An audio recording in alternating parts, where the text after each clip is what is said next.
तो हम लोग क्या कर रहे थे, ये कर रहे थे कि 9th क्लास 2022 एएमयू का जो पेपर आया हुआ है उसका हम लोग सलूशन कर रहे हैं। और अब तक 63 क्वेश्चन जो मैथ का था किया था।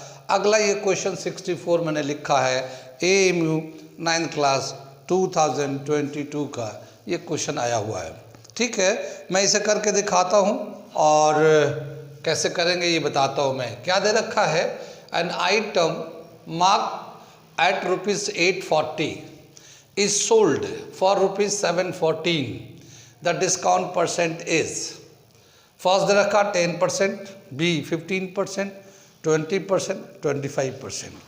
क्या मतलब हुआ कि एक आइटम है जिसका मार्क प्राइस है, ये जाते हम लोग बहुत सारे दुकानों में जाते हैं तो देखते नहीं कि जीन्स वो 40% डिस्काउंट पे चल रहा है, 50% डिस्काउंट पे चल रहा है, जीन्स और जैकेट वगैरह चलती है। तो उसमें क्या होता है, एक स्टिकर पे नंबर उस पर कॉस्ट लिखा रहता है, उसको हम लोग कहते हैं मार्क प्राइस। और उस मार्क प्राइस पे वो डिस्काउंट जितना वो डिस्काउंट करके और जितना आता है उस पर सेल कर देते हैं दुकानदार। तो वो जब सेल चलता है, समर सोल्यूशन है इसका जो मार्क प्राइस है, मार्क प्राइस वो है कितना 840 रुपीज़ मार्क प्राइस है। और सेलिंग प्राइस जो है, सेलिंग प्राइस वो ₹749। सेलिंग प्राइस हमेशा कम आता है क्योंकि जो मार्क प्राइस होता है वो ऑलरेडी ऐड करके रखा जाता है और उसके बाद उस पर डिस्काउंट करते हैं हम लोग। तो डिस्काउंट करने के बाद जो सेलिंग प्राइस आता है वो कम ही आता है। तो ये इस तरह का सेलिंग प्राइस है 714 है, जबकि मार्क प्राइस 840 है। तो डिस्काउंट कितना % दिया जा रहा है वो हमें बताना है कि कितना % डिस्काउंट करने के बाद ये 740 में बिक रहा है। तो क्या लिखेंगे, परसेंटेज, डिस्काउंट % अगर निकालना चाहते हैं हम लोग, डिस्काउंट % क्या हो गया, mark price MP minus SP upon MP। ये हमारा फॉर्मूला होता है डिस्काउंट % निकालने के लिए। MP mark price minus selling price upon mark price. यहाँ पे MP है 840 माइनस 714 अपॉन 840। ठीक है, कितना आ जाएगा, 840 माइनस 715 करेंगे तो 126 अपॉन 840 आ जाएगा। और इतना हमारा डिस्काउंट हो रहा है। लेकिन परसेंटेज पे करेंगे तो परसेंटेज में करने के लिए 100 से मल्टीप्लाई और परसेंटेज का ये साइन कर देते हैं। इसको अगर हम लोग परसेंटेज में निकालेंगे, परसेंटेज में कन्वर्ट करेंगे तो 15% आंसर आ जाएगा। कितनी बात समझ में आया? कोई डाउट तो नहीं? नोट कर लीजिए इसे। ये अगला क्वेश्चन आ गया 65 और ये दे रखा the algebraic expression 3x + 2y + 6 is a monomial है, ये बाइनोमियल है, ये ट्राइनोमियल है, नन ऑफ द अबव। जानते हैं अलजेब्रिक एक्सप्रेशन, पढ़ा होगा, बहुत ही आसान है ये। अगर एक टर्म होता है उसे हम लोग मोनोमियल कहते हैं, 2 टर्म होता है तो बाइनोमियल कहते हैं, 3 टर्म होता है तो ट्राइनोमियल कहते हैं, 4 टर्म होता है तो क्वाड्रिनोमियल कहते हैं, और अगर 5 होगा तो पेंटानोमियल, हेक्सानोमियल, इस तरह से चलता रहता है। यहाँ पे कितने टर्म है, एक 3x है 1, 2y 2 और 6, 3 टर्म है, 3 टर्म लिखा हुआ है तो ये हो जाएगा ट्राइनोमियल। कितनी बात सुन में आई? तो ये हो गया ट्राइनोमियल। इसमें कुछ करना नहीं है, खाली टर्म से बताना है। ठीक है, अगला क्वेश्चन करने चल रहे हैं हम लोग। इसके बाद ये 65 था, अब 66 करने चलते हैं। ठीक है, ये आ गया क्वेश्चन नंबर 66 और ऐसा सवाल NCERT के बुक में 8th क्लास में तो नहीं है, लेकिन ये पहले था। जो NCERT के कोर्सेज जो ना 10 ईयर्स पे चेंज होते हैं, तो ये पहले थे कोर्स में, लेकिन अब ये हट गए हैं ये। लेकिन उसमें से टेस्ट में पूछा गया है। कैसे करते हैं हम करके दिखाते हैं, समझिए इसको। ये जो क्वेश्चन है 1 + 1 अपॉन 1 + 1 अपॉन 1 + 1/9। ठीक है, इसे नीचे से ऊपर की तरफ करते हैं, नीचे से ऊपर की तरफ चलेंगे तो कैसे जाएंगे वो हम लोग कर रहे हैं। सोल्यूशन डायरेक्ट मैं कर रहा हूँ क्योंकि फिर इतना लिखूंगा तो और इतना जगह चाहिए। तो इसको हम लोग नीचे से करते हैं। नीचे से क्या करते हैं, इसके नीचे हम लोग 1 ले लेते हैं, तो ये हो गया 1/1 1/9। एलसीएम लेंगे तो 9 आ जाएगा। 9 अगर यहाँ चला जाएगा +1 10/9 हो जाएगा। तो इसका पूरा जब सिंप्लीफाई करेंगे तो 10/9 हो जाएगा। मैं ऊपर से लिखते चल रहा हूँ, 1 प्लस ये 1 आ गया, 1 प्लस 1 आ गया, और ये हो गया 10/9 एलसीएम करके सिंप्लीफाई करके। समझ में आई है? नॉर्मल जैसे एलसीएम करते हम लोगों ने कर लिया, इस तरह से सिंप्लीफाई कर दिया। अब ये क्या होगा, ये नंबर जो है ना ये उलट जाएगा। ये 1 10/9 है, तो ये नंबर उलट जाएगा। तो उलटने के बाद क्या लिखेंगे, 1 प्लस 1 1 प्लस 9/10 आ जाएगा। ये उलट के 9/10 हो जाएगा। कितनी बात समझ में आई? समझ में आ रहा है? बिल्कुल सही। फिर इसको यहाँ 1 ले लेंगे तो एलसीएम करेंगे तो 10 यहाँ चला जाएगा, 9 यहाँ चला जाएगा, तो 10 प्लस 9 19/10 आ जाएगा। तो इसको कैसे लिखेंगे, 1 प्लस 1 19/10। ठीक है, ये आ जाएगा 19/10। इसको नंबर को रेसिप्रोकल कर देते हम लोग। ठीक है, इस नंबर का रेसिप्रोकल करेंगे तो ये आ जाएगा 1 प्लस 10/19। ठीक है, कितनी बात में ये इसके नीचे 1 ले लेते हैं, फिर ये एलसीएम लेंगे तो 19 प्लस 10/19, तो ये 29/19 आ जाएगा। ये इस तरह से है। यहाँ पे हम लोगों ने चॉइस लिख नहीं पाए, मैं चॉइस को लिख देता हूँ यहाँ पे अलग से।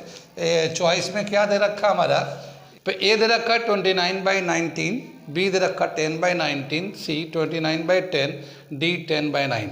यहाँ पे हम लोगों ने सिंप्लीफाई किया, कितना है 29/19। तो इसके हिसाब से जो हमारा आंसर होगा ए आंसर है। ठीक है ना, कितनी बात समझ में? ये जो क्वेश्चन है, इस तरह का क्वेश्चन लेडर क्वेश्चन कहलाता है। लेडर लाइक क्वेश्चन है, सीढ़ियों की तरह है, नीचे से ऊपर जाना है हमें। नीचे जो जैसे यहाँ प्लस का रखा, माइनस भी हो सकता था, 9 - 1 हो जाता, लेकिन यहाँ प्लस है तो हमने प्लस करके ऐसे ही ऊपर जाते हैं। और जैसे ये सेकंड स्टेज में जैसे ये आया 10/9 आया, तो ये इस वाले नंबर के साथ रेसिप्रोकल हो जाएगा। इससे कोई मतलब नहीं।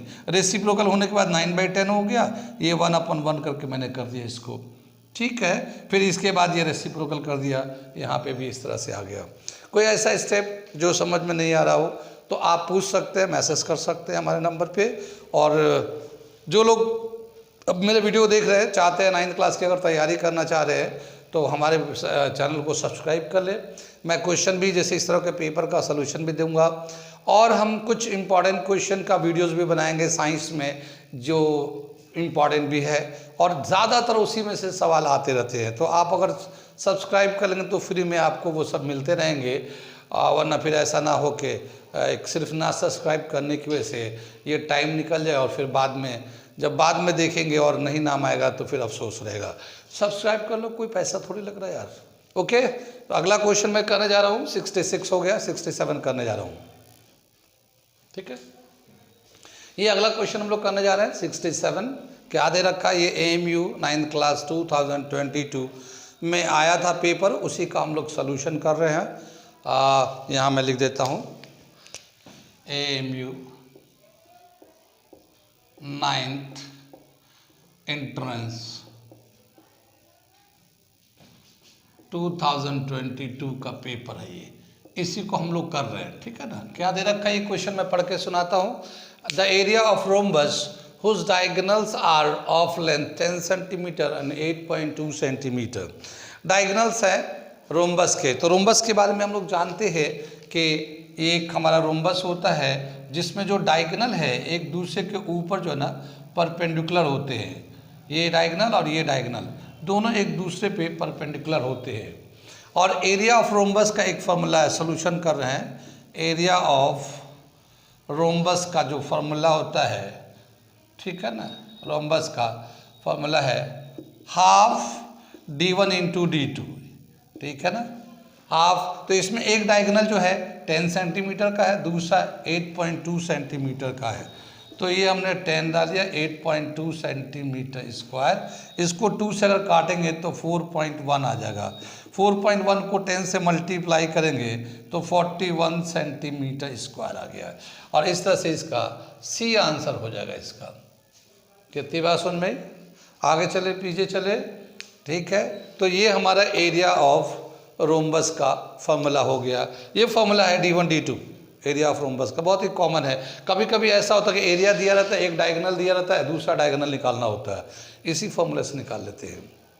अगर साइड निकालना होता इस रोम्बस का, डायगोनल तो दे रखा है, साइड निकालना होता तो कैसे निकालते इसे हम लोग एक रिलेशन दिखा रहे हैं D1 D2 ऑन साइड, क्योंकि इसके रोम्बस में चारों साइड बराबर होता है तो कोई भी एक साइड ले सकते हैं हम लोग।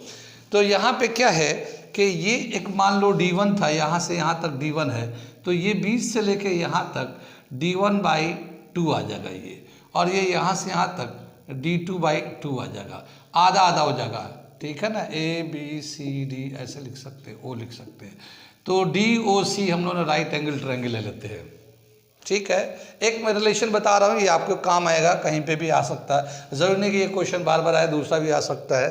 तो क्या दे रखा है, ये हमारा पाइथागोरस थ्योरम के हिसाब से D1/2 का स्क्वायर D2/2 का square is equal to hypotenuse जो ना CD है, CD मतलब एक साइड है, इस रोम्बस का ये साइड का स्क्वायर हो जाएगा, ठीक है। ये यहाँ से यहाँ तक OC जो ना D/2 था आधा, OD D2/2 था, इसका स्क्वायर कर लिया, और ये हाइपोटेन्यूज हो जाएगा CD, तो साइड है CD रोम्बस का, तो साइड का स्क्वायर कर लिया, ठीक है।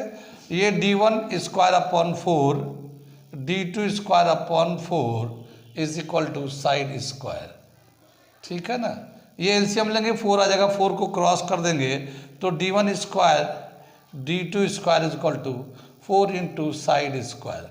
तो ये एक रिलेशन आता है हमारा डायगोनल का और साइड ऑफ द रोम्बस का।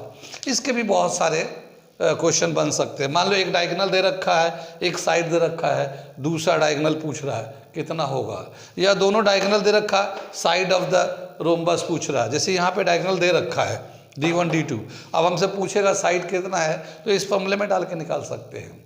तो ये एक रिलेशन आता है हमारा diagonal of two diagonals of rhombus and side, ये रिलेशन होता है।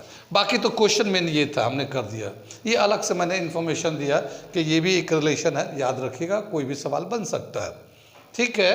तो ये हो गया 67। अगला क्वेश्चन हम लोग करने जा रहे हैं, यहाँ तक नोट कर लीजिए, समझ में आ रहा है, ठीक है।